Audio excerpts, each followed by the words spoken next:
I'm here to explain, with no filler and no distractions, in clear, simple terms, exactly what Double VPN, often referred to as multihop, does, how it does it, and whether or not you need to use it. And, spoiler alert, you probably don't.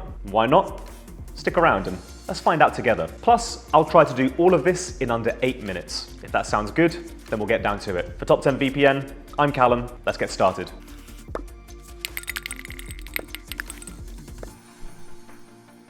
Double VPN is actually a pretty simple concept to wrap your head around, providing that you understand how a VPN conventionally works. So just to recap, ordinarily with a VPN, you choose a server to connect to.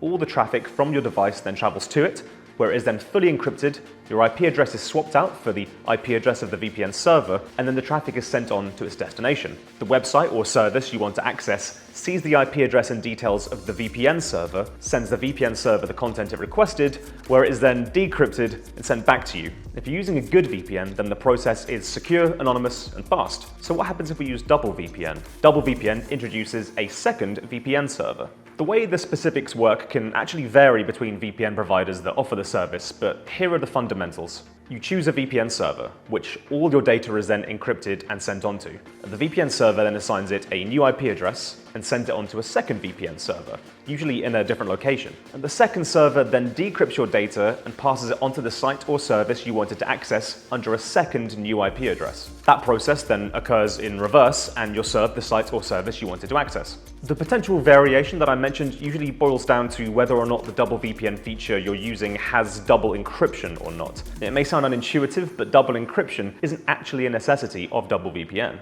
Some VPNs will encrypt your data at a device level before sending it onto the first VPN server in the chain, where it's then re-encrypted. Others will simply encrypt it on your device alone. The big takeaway here, and the main benefit of the double VPN process, is that the first VPN server in the chain knows your true IP address, but doesn't communicate with the destination website. The second VPN server communicates with the destination website, but doesn't know your original IP address. This is actually a pretty sizable improvement to the standard VPN process, as it makes it considerably less likely that your data could ever be captured and decrypted. Previously, and I should clarify that this is wildly unlikely, but technically possible, if a VPN server were to be compromised or surveilled, then whoever did so would be able to see who you are and everything you do. Now though, there's a second server in an entirely different location doing half of the work. It's kind of like in the movies when a nuclear missile can only be launched when two people turn a key at the same time, and the keys to your data now lie with two different servers, and controlling just one of them isn't enough to get the whole picture. It sounds like a pretty cool feature that we should all be using, right? Well, no, and I've already spoiled that reveal in the intro, so it's sort of lost some of its impact, but allow me to explain why now. It all comes down to double VPN being overkill. There are very few situations in which its upsides outweigh its downsides. That's a good thing.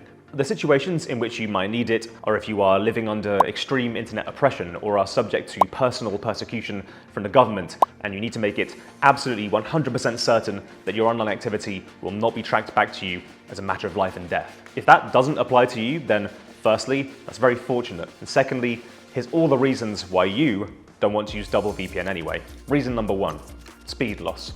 If using a VPN slows down your internet, then you can probably guess what doubling the process does. Given that the two servers are often also very geographically far apart, the issue's compounded.